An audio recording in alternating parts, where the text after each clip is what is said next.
పరమ తండ్రి అయిన దేవా, యేసుక్రీస్తు ప్రభువా, మా ప్రియరక్షక, వాక్యం ధ్యానిస్తూ ఉండగా మీరే మా అందరితో మాట్లాడండి. వినగలిగిన చెవి, గ్రహించగలిగిన మనస్సు, అనుసరించి నడుచుకోగలిగిన జీవితం మాలో ప్రతి ఒక్కరికి అనుగ్రహించమని ప్రభువును ప్రియరక్షకుడైన యేసు నామమున ఈ వాక్యోపదేశం ప్రారంభిస్తున్నాము తండ్రి. ఆమేన్. ప్రభు యేసు నామములో మీ అందరికీ నా వందనాలు. మరి ఈ దినమున మనము పరిశుద్ధ గ్రంథములో నుంచి యోహాను సువార్త 17వ అధ్యాయాన్ని మనం చదువుకున్నాగా 4వ వచనాన్ని చూడండి. చేయుటకు నీవు నాకు ఇచ్చిన పని నేను సంపూర్ణముగా నెరవేర్చి భూమి మీద నిన్ను మహిమపరిచితిని. ఆమేన్. యేసు ప్రభు అంటున్న మాటలు, పరలోక తండ్రి, అవునా, పరిశుద్ధ దేవుడు ఏ పనైతే యేసు ప్రభుకు అప్పగించి ఆ పనిని జరిగించమని భూమి మీదకి పంపాడో ఆయన ఆ పనిని సంపూర్ణముగా నెరవేర్చితిని అంటూ ఉన్నాడు. వర్క్ ఫినిష్డ్, సంపూర్ణముగా నెరవేర్చుట. ఒక్కొక్కసారి మనం అసంపూర్ణంగా చేసే పనులు కొన్ని పెద్ద పెద్ద ప్రమాదాల్లో మనల్ని పడేస్తాయి. ఏంటా పెద్ద పెద్ద ప్రమాదాలు అనేది ఈరోజు బైబిల్లో నుంచి తెలుసుకుందా. దేవుడు ఏ పని ఇచ్చినా మనం సంపూర్ణంగా చేయాలి. సేవ సంపూర్ణంగా చేయాలి, భక్తి సంపూర్ణంగా చేయాలి, ప్రార్థన సంపూర్ణంగా చేయాలి, పాట సంపూర్ణంగా పాడాలి. అవునా, ఏ కార్యమైనా సంపూర్ణంగా చేయాలి నిండు మనసుతో. అందుకే ఆయన అంటాడు, బలులు అర్పించుట కంటే మాట వినుట శ్రేష్టం కదండి. నేను ఆత్మయ్య ఉన్నాను కాబట్టి నన్ను ఆరాధించేవారు ఆత్మతోనూ సత్యముతోనూ ఆరాధించాలి అంటాడు. నీ పూర్ణ మనసుతో, పూర్ణ వివేకముతో, పూర్ణ బలముతో, అన్నిట్లో పూర్ణ పూర్ణ పూర్ణ అని ఒక పదం వస్తుంది. పూర్ణ అంటే ఏంటి? విత్ ద కంప్లీట్ హార్ట్ కదా. మన పూర్తి మనస్సు, సగం ఆడబెట్టి సగం ఈడబెట్టడం కాదు. దేవుని సన్నిధికి వచ్చినప్పుడు సగం ఈడుండి మళ్ళీ మనసు సగం ఇంకెక్కడో పెట్టుకోవడం కాదు, ధ్యాస ఇంకెక్కడో పెట్టుకోవడం కాదు. ప్రతి దాంట్లో కూడా దేవుడు సంపూర్ణతను కోరుతూ ఉన్నాడు. అది ఆయనకి ఇష్టం. అసంపూర్ణంగా ఉన్న మన భక్తి, అసంపూర్ణంగా ఉండే మన ప్రార్థన, అసంపూర్ణమైన మన జీవితాలు ఎప్పటికైనా ప్రమాదమే. అలా జరిగిన ఒక సంఘటన బైబిల్లో నుంచి మనం నేర్చుకుందాం. ఎస్తేరు గ్రంథానికి వెళ్దాం. ఎస్తేరు గ్రంథంలో మనం ఒక విషయాన్ని గమనించవచ్చు. 3వ అధ్యాయం 1వ వచనాన్ని చూడండి. ఈ సంగతులైన తర్వాత రాజైన అహష్వేరోసు హమ్మెదాత కుమారుడును అగాగీయుడునగు హామానును ఘనపరిచి వాని హెచ్చించి వాని పీఠమును తన దగ్గరనున్న అధిపతులందరికంటే ఎత్తుగా ఉంచెను. ఎస్తేరు గ్రంథము అనంటే ఈ చరిత్ర ఎప్పటిది? క్రీస్తు పూర్వం 500 సంవత్సరాల క్రితపు చరిత్ర. అంటే నేటికి దరిదాపుగా 2,500 సంవత్సరాల క్రితపు చరిత్ర. ఆ కాలానికి మనం వెళ్దాం. ఎస్తేరు గ్రంథంలో వెంటనే మనకు గుర్తొచ్చేది 4 వ్యక్తులు. ఎవరు? మొదటిది ఎస్తేరు, రెండవది ఆమెను పెంచిన తండ్రి అయిన మొర్దెకై, మూడవతను ఆ మొర్దెకైని చంపాలని చూసిన హామాను, నాలుగవది ఆ రాజ్యమంతటికి ఉన్న 127 సంస్థానాల రాజు అహష్వేరోషు. 1వ అధ్యాయం 1వ వచనంలోనే ఉంటుంది. 127 సంస్థానములకు పారసీక రాజైన అహష్వేరోషు అని రాయబడి ఉంటుంది. ఆ కాలంలో జరిగిన చరిత్ర, పర్షియన్ల యొక్క చరిత్ర, పారసీకుల చరిత్రలో జరిగిన ఒక యథార్థ సంఘటన. ఒక పని అసంపూర్ణంగా చేయడం ద్వారా కలిగిన ప్రమాదం ఏంటి అనేది మనం ఈరోజు తెలుసుకోబోతూ ఉన్నాం. అక్కడ హామాను అనే వ్యక్తి, హామాను ఎవరు? మొర్దెకైని, మరి మొర్దెకై యొక్క వంశమంతటిని కూడా చంపాలని చూచిన వాడు హామాను. ఎస్తేరు చరిత్ర అంతా తెలుసు కదండి మీకు, కన్ఫ్యూజన్ ఏం లేదు కదా. ఎస్తేరు యూదురాలు. ఆనాడు పారసీకులు యూదుల్ని ఏం చేశారు? బానిసత్వంలోకి పట్టుకొని వెళ్ళిపోయారు. ఇప్పుడు యూదులు పారసీకుల చేతిలో బానిసలుగా బతుకుతున్న దినాలవి. పారసీకుల చేతుల్లో బానిసలుగా ఉన్న దినాల్లో హామాను ఒక అధికారి, మొర్దెకై ఒక అధికారి.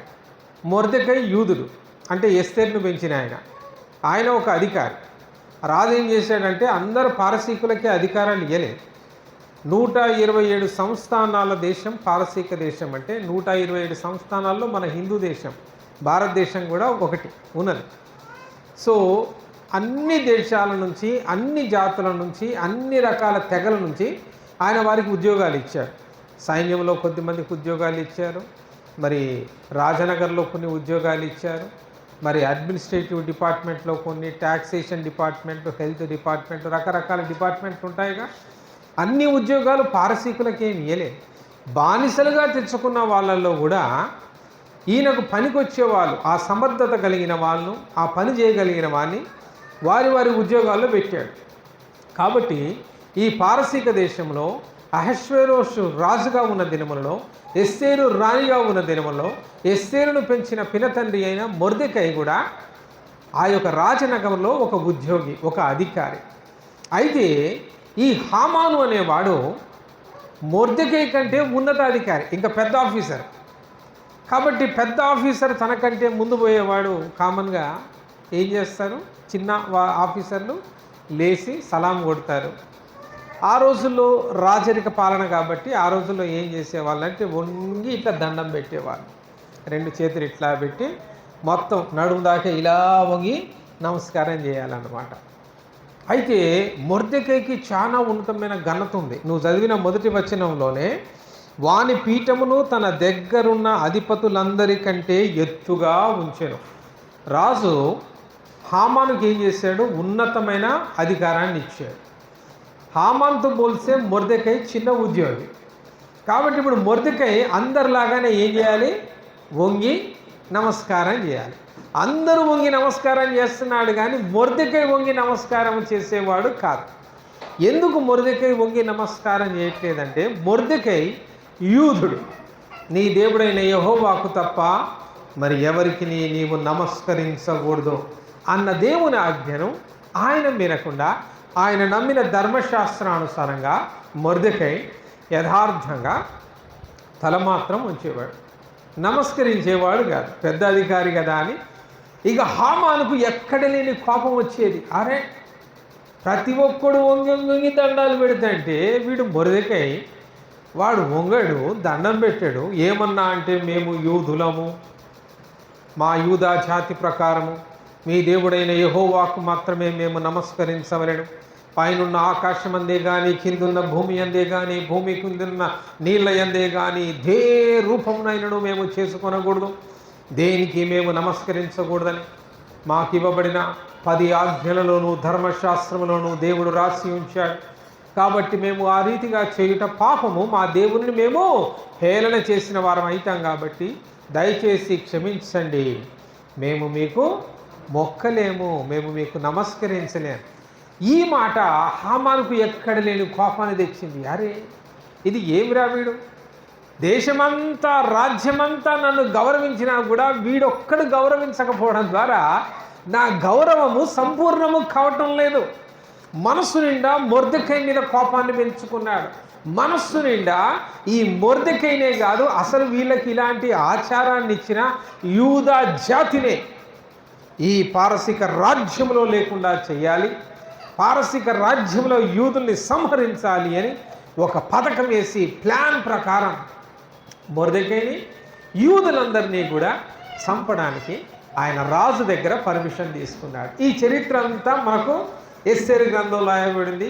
ఆ సమస్యను మరి ఎస్తేరు ధైర్యం చేసి 3 దినాలు ఉపవాస ప్రార్థన చేసి రాజుగారి దగ్గరికి వెళ్ళి విషయమంతటిని చెప్పి అదే ఉరికొయ్య మీద ఇదే హామాను ఏ మొర్దెకైని చంపాలని సిద్ధం చేశాడో ఇదే హామాను చివరికి చంపే పరిస్థితి వచ్చింది. ఇది ఎస్తేరు గ్రంథం అంతట్లో ఉన్న సత్యం.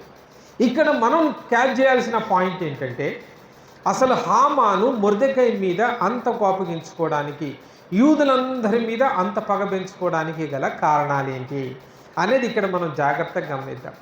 సమస్య మొర్దెకైతో కదండి. మొర్దెకైని ఒకరిని చంపితే సరిపోద్దిగా. ఇప్పుడు హామానుకు సమస్య ఎవరితో? మొర్దెకై వంగట్లేదు, నమస్కారము చేయటం లేదు. కాబట్టి ఇప్పుడు ఎవరిని చంపాలి? మొర్దెకైని చంపితే చాలు. కానీ యూదులందరి మీద ఏంటి పగ? ఏంటి యూదులకు పగ అంటే అది జాతి పగ, యూదా జాతి మీద ఉన్న పగ. ఆ పగ మనకు తెలగాలి అంటే అసలు ఈ హామాన్ ఎవడో మనకు తెలవాలి.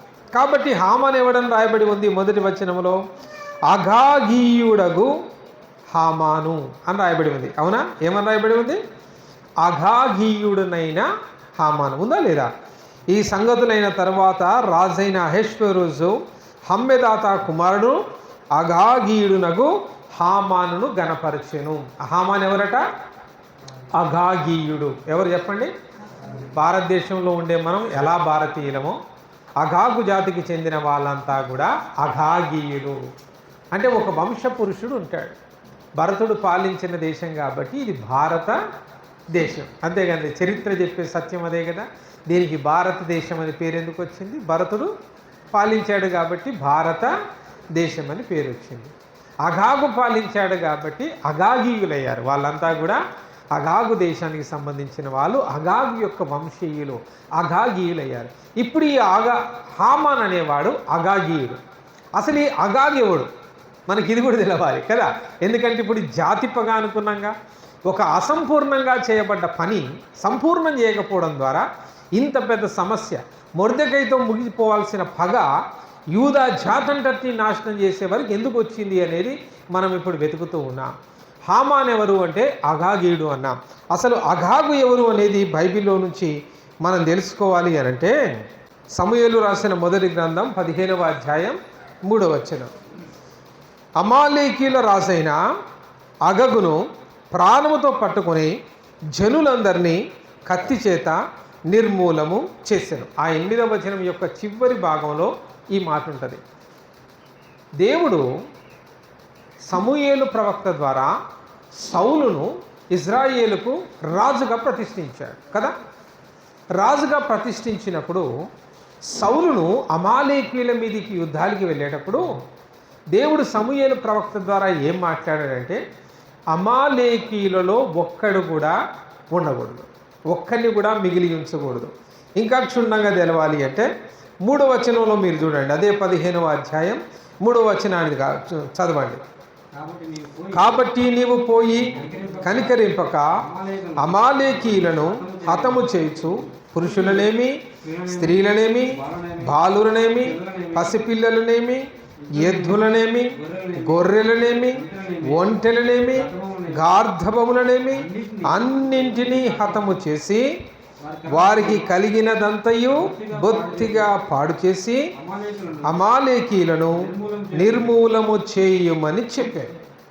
అర్థమవుతుంది ఇక్కడ మీకు? సౌలు రాజుకి ఇవ్వబడ్డ ఆజ్ఞ, దేవుడు చెప్పిన మాట ఏంటంటే, అమాలేకీయుల మీదకి యుద్ధానికి పోతావు. జనరల్గా ఎక్కడికి యుద్ధానికి పోయినా దోపుడు సొమ్ము తెచ్చుకోవచ్చు. యుద్ధంలో ఆ రాజును రాజ్యాన్ని ఓడించి యుద్ధ వీరులను తెచ్చుకోవచ్చు, పిల్లల్ని తెచ్చుకోవచ్చు, స్త్రీలను తెచ్చుకోవచ్చు, వెండి బంగారాలు తెచ్చుకోవచ్చు, గొర్రె మేకలు తెచ్చుకోవచ్చు. వారి యొక్క పాడి సంపద అంతా కూడా, ధాన్యం అంతా కూడా దోపుడు సొమ్ముగా తెచ్చుకోవచ్చు. అదొక అవకాశం ఉంది. కానీ ఇక్కడ దేవుడు ఏమంటున్నాడంటే, నువ్వు అమాలేకీయుల మీదకి యుద్ధానికి పోయినప్పుడు ఏమీ తెచ్చుకోవద్దు, కాల్చి బూడిదే. ఒక్క అమాలేకీయుని వదలవద్దు, పురుషులను వదలవద్దు, ముసలి వాళ్ళని వదలవద్దు, స్త్రీలను వదలవద్దు, చంటి పిల్లలను వదలవద్దు, పిల్లల్ని వదలొద్దు, యొక్క గొర్రె మేకల్ని వదలొద్దు, వారి పాడి పంటను వదలొద్దు. సమస్తాన్ని నిర్మూలం, భూమి మీద వారి పేరు నిర్మూలమయ్యేటట్టుగా. దేవుడు ఎంత కోపం ఉంటే, నిజానికి దేవుడు ప్రేమగల దేవుడు కదా, అందరిని ప్రేమిస్తాడు కదా. మరి ఎందుకు అమాలేకీయుల్ని ఇంత ద్వేషిస్తాడు? ఎందుకు ఇంత ద్వేషించాడు? ఎందుకు అమాలేకీయుల్ని ఇలా హతం చేయమంటే, సౌలు పోయాడు, యుద్ధం చేశాడు, యుద్ధంలో అనేకుల్ని ఓడింపజేశాడు. కానీ అగగు అనే రాజుని ఏం చేశాడట? 8వ వచనంలో ఏం చేశాడట? చివరి చదివంగా, రాజైన అగగును ప్రాణముతో పట్టుకొని జనులందరినీ కత్తి చేత అంటే ఆయన సైన్యాన్ని చంపాడు, కానీ రాజుని ఏం చేశాడు? చంపకుండా ప్రాణాలతో పట్టుకొని.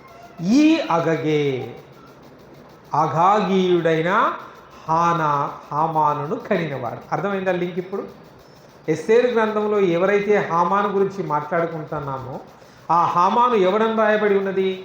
అగగీయుడు, అంటే అగగు వంశీయుడు. ఈ అగగునైతే ప్రాణాలతో పట్టుకున్నాయి క్షమించాడు. సౌలు రాజు ఏం చేశాడు? క్షమించి ప్రాణాలతో ఇక బోరా ఎన్న బతుకుపో అన్నాడు. కానీ ఆ క్షమాపణ వీడు సింపుల్గా తీసుకున్నాడా? అగగ్ అనే రాజు ఏం చేశాడు? తరతరాలకు ఏం చేశాడు? యూదుల మీద, ఇజ్రాయేలు మీద పగను నూరిపోసాడు. ఏమని? ఒరే, మనల్ని జయించి మన వారందరినీ నాశనం చేశారా, మన వాళ్ళల్లో ముసలోళ్ళను వదలనే, ఆడవాళ్ళను వదలనే, సంటి పిల్లలను వదలనే, మరి వేటిని వదలలే. మన జాతిని నాశనం చేయడానికి, అమాలేకీల నాశనానికి కారకుడు ఈ సౌలు రాజు, ఈ యూదులు, ఇజ్రాయేలులే. కాబట్టి భూమి మీద ఏనాడు మీకు యూదా, ఇజ్రాయేలు చిక్కినా మీరేం చేయాలి? వాళ్ళని నాశనం చేసేయండి. 500 సంవత్సరాలు గడిచినాయి. సౌలు నుంచి ఎస్తేరు గ్రంథానికి మీరు రావాలంటే 500 సంవత్సరాలు గడిచాయి. 500 సంవత్సరాలు గడిచినా పగబోలే. అగకు అప్పటిదాకా బతికిలేడుగా. 500 ఏళ్ళు బతికున్నాడా? లేడు. కానీ వాళ్ళ పగ మాత్రం బ్రతికే ఉంది. అంటే అగగు ఎంత నూరిపోసాడో చూడండి. దేవుని మాట విననందున, దేవుని మాటకు లోబడనందున, దేవుడు చెప్పిన కార్యం అసంపూర్ణముగా చేసినందున. అర్థమైందా? ఆ రోజు ఆ పని కంప్లీట్ చేసింటే మ్యాటర్ ఫినిష్ అయిపోయింది. దేవుడు కంప్లీట్ చేయమని చెప్పాడు. అంత క్లియర్గా ప్రవక్త అయిన సమూయేలు ద్వారా సౌలు రాజుకు హెచ్చరించి పంపించాడు. ఒక్కటిని మిగిలొచ్చొద్దు, ఒక్క శేషం ఉండకూడదు. శేషమే కాదు, అసలు వాడి పాడి పంటను కూడా కాల్చి నిర్మూలన చేయమన్నాడు. సౌలు దేవుడు చెప్పిన ఏ పని చేయలేదు. కేవలం సైన్యాన్ని చంపాడు, మనుషుల్ని చంపాడు, అంతే. ఆస్తిపాస్తులు తెచ్చుకున్నాడు, వెండి బంగారాలు తెచ్చుకున్నాడు, శ్రేష్టమైన గొర్రె మేకలన్నింటినీ తెచ్చుకున్నాడు. జబ్బియన్ని ఆడ చంపేసిండు. మళ్ళీ పేరు కొన్ని చంపినట్టు ఉండాలిగా. జబ్బియన్ని చంపేసిండు, శ్రేష్టమైన అని తెచ్చుకున్నాడు. తెచ్చుకొని ఒక దగ్గర దాచి కాముగా ఉన్నాడు. దేవుడు మాట్లాడా? సమూయేలుతో దేవుడు మాట్లాడాడు. సమూయేలు, నీవు పంపిన సౌలు రాజు నా మాట వినలేదు, మాట ధిక్కరించాడు. వెళ్ళు, హెచ్చరించు. నా మాట వినందున నేను సౌలు రాజుగా ఉండుటకు తిరస్కరించి ఉన్నానని ప్రకటించు. అలా దేవుడు కోరుకున్న సౌలునే దేవుడే రాజరిక పాలన నుంచి పక్కకు తప్పించి దావీదును రాజుగా అభిషేకిస్తాడు. ప్రియులారా, ఇది అక్కడ జరిగిన చరిత్ర. వెంటనే సమూయేలు ప్రవక్త సౌలు దగ్గరికి వచ్చి, సౌలు నువ్వేం చేశావు? లేదు, ప్రవక్త అన్నిటినీ చంపేశానంటాడు. మరి ఆడ వినబడుతున్న గొర్రె మేకల శబ్దములు ఏంటో వినపడవండి? గొర్రె మేకను దాయగలవా? ఏంటో ప్రవక్త అడగానే, అయ్యా కొన్ని శ్రేష్టమైనవి యెహోవాకు బలులర్పించవలెను కదా అని పట్టుకొచ్చా. చూడండి వీడి డ్రామా. బలులర్పించడానికి మన దగ్గర లేవా గొర్రె మేకలు? అసలు ఆ అమాలేకీల స్వాస్థ్యమైన దేనిని ఉంచకూడదని దేవుడు ఆజ్ఞాపిస్తే శేషం మిగిల్చాడు. ఆ శేషమే సౌలు యొక్క శాపానికి కారణమైంది. బ్రతికించిన అగగు అనే రాజే అగగీయుడుగా 500 సంవత్సరాలు యూదా జాతి మీద పగను పెంచి వారిని పుట్టిన పిల్లల పిల్లల పిల్లల పిల్లల పిల్లల సంతకంతటికి కూడా నూరిపోసాడు. ఎవరు పోసాడు? మీ జీవితంలో ఎప్పుడైనా యూదా ఇజ్రాయేల్ని వదలొద్దురా అని నూరిపోసాడు. ఈరోజు అగగీయుడైన హామానుకు అవకాశం దొరికింది. మొర్దెకై యూదుడు ఇదే వంక మీద. యూదులందరూ ఏ హాని చేయలేదు. మొర్దెకై యూదుడైనందున ఈ యూదులందరూ మనకు ప్రణామము చేయరట, యూదులందరూ ప్రభువునకు నమస్కారము చేయరట, కాబట్టి యూదులను సంహరించేదము అనే ఆజ్ఞ తీసుకొచ్చింది.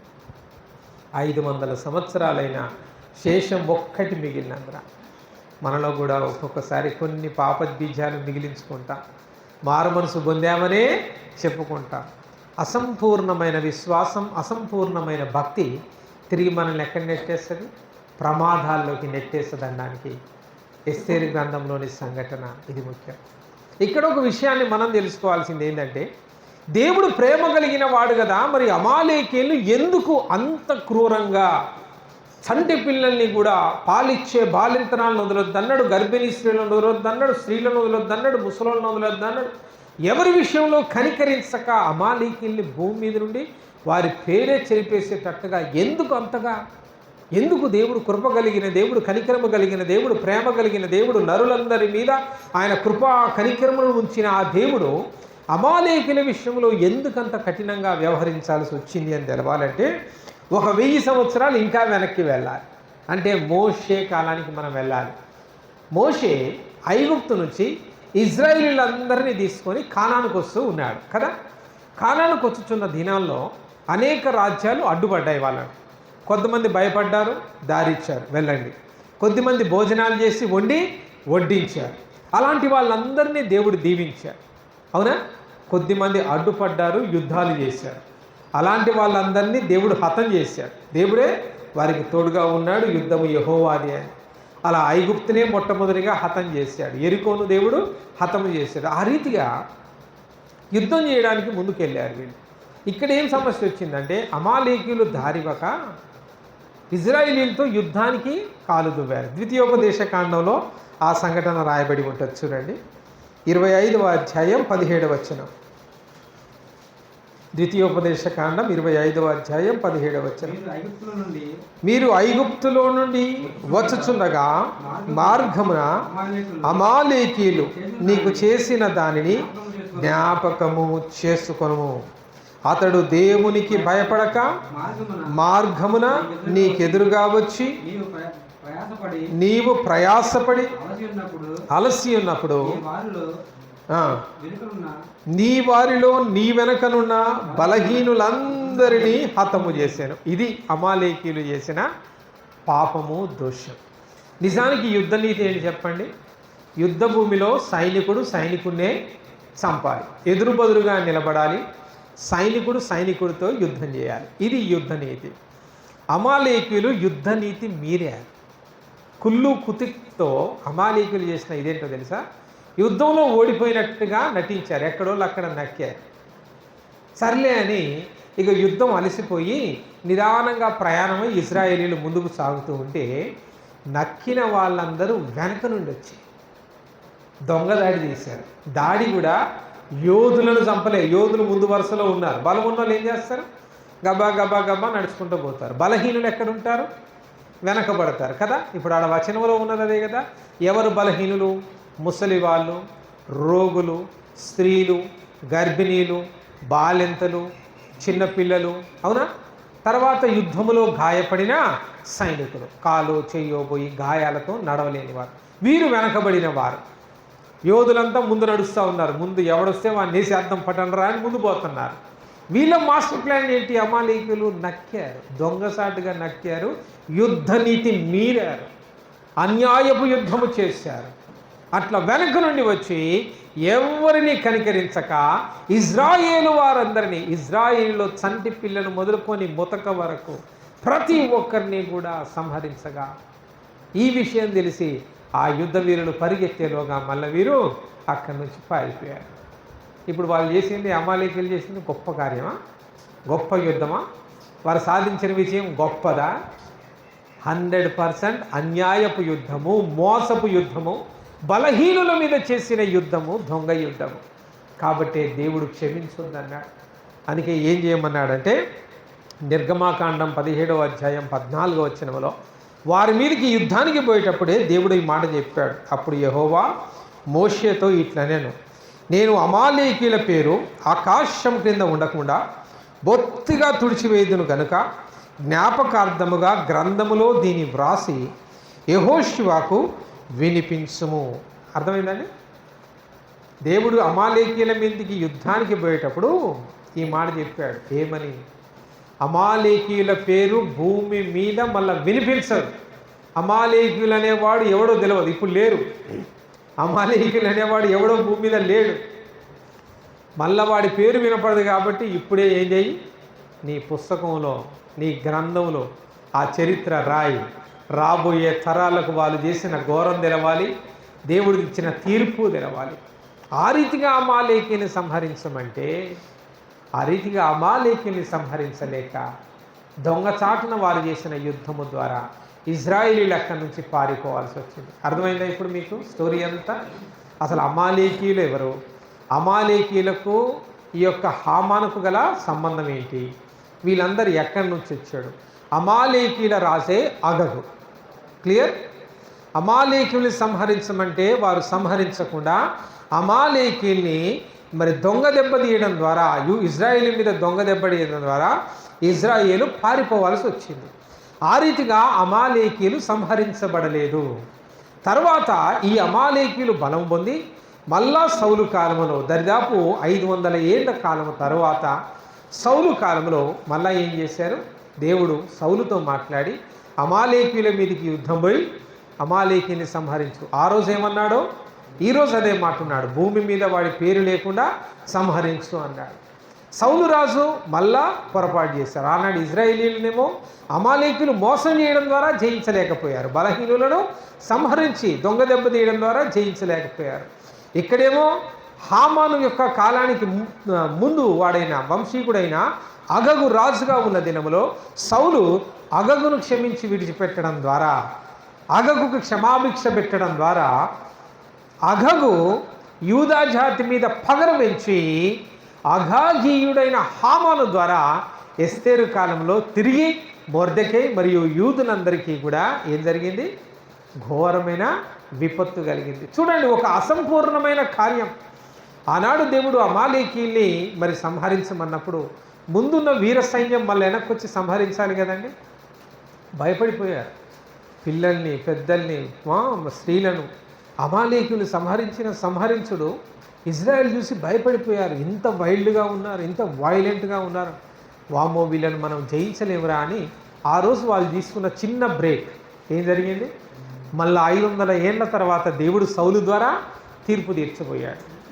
మరి సౌలు అసంపూర్ణంగా విడిచిపెట్టడం ద్వారా మళ్ళీ 500 ఏళ్ళకి అసలు ఆ కార్యం ఎక్కడికి వచ్చింది, ఎస్తేరు గ్రంథం కాలంకి మొర్దెకై మరియు యూదా జాతి అంతా కూడా సంహరించబడి కాడికి వచ్చింది. అసలు ఈ అమాలేకీయులు ఎవరు అంటే కూడా ఇక్కడ ఇంకొక ఆధారం కూడా ఉంది, అవునా. హామాన్ ఎవరు అంటే అగగీయుడు అని నేర్చుకున్నాం.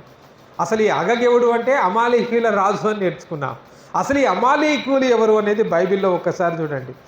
ఆది కాండానికి వెళ్ళండి, 36వ అధ్యాయం 12వ వచనమో చూడండి. ఆమె ఎలీఫజుకు అమాలేకును కనెను, వీరు ఏషావు భార్య అయిన ఆదా కుమారుడు. అర్థమైందా? అమాలేకెవడు, అమాలేకీయులు ఎవరు, ఏషావు యొక్క సంతతి. అర్థమైందా? లింక్ ఎక్కడ కలిసింది?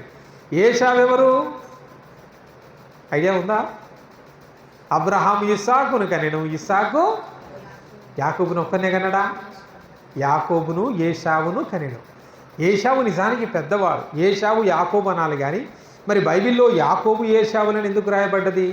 ఎందుకంటే పెద్దవాడైన ఏషావు తన జ్యేష్ఠత్వాన్ని తమ్ముడైన యాకోబుకు అమ్ముకున్నాడు ఒక్క పూట కూటి కోసం.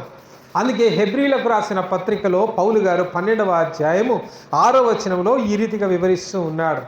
ఒక్క పూట కూటి కొరకు తన జ్యేష్ఠత్వపు హక్కును అమ్మి వేసిన ఏషావు వంటి భ్రష్టుడు. ఏషావు ఎవరు? భ్రష్టుడు. అంటే ఇప్పుడు అమాలేకీయులు ఎవరు? భ్రష్ట సంతానం. దేవుడు సంహరించమన్నది ఎవరిని? భ్రష్ట సంతానాన్ని. దాన్ని విడిచిపెట్టిన సౌలు, అవునా, ఆ భ్రష్ట సంతానపు రాజైన అగగును సౌలు విడిచిపెట్టాడు. అందుకే ఆ భ్రష్టుణ్ణి సంహరించమంటే విడుస్తావా అని దేవుడు సౌలును పక్కకు తప్పించి, ఆ అగగు ఎంత భ్రష్టుడో చూడండి. అన్ని ఏళ్ళు యూదా జాతిని క్షమాభిక్ష పెట్టాడురా నాకని నేర్పలే. తన కొడుకులకు తన జాతి వాళ్ళకి ఇట్లా చెప్పొచ్చుగా. మరి ఇజ్రాయేలీల రాజైన సౌలు నాకు క్షమాభిక్ష పెట్టాడురా, ఈరోజు మన జాతి బతికుందంటే ఆయన దయరా అట్లా చెప్పొచ్చుగా. అది చెప్పలే. ఏం చెప్పాడు? యూదా జాతి మనల్ని సంహరించింది, ఇది మీ తరతరాలకు చెప్పండి. పగబెంచాడు. అంటే ఆగాగు భ్రష్టుడా కదా. కాబట్టి అగాగు వంశీయుడైన హామాను అట్టి భ్రష్టుడే. వీడేం చేయబోయాడు? మొక్కంది ఒక మొర్దెకయే, కానీ వాడు యూదా జాతంతటినే సంహరించాలని వాడు పగబట్టాడు. చూడండి ప్రియులారా, భ్రష్ట సంతానము దేవుని సంతానమును పాడు చేయగలదా? భ్రష్ట సంతానము దేవుని బిడ్డల్ని సంహరించగలదా? సంహరించిందండి హామాను. ఏమైంది?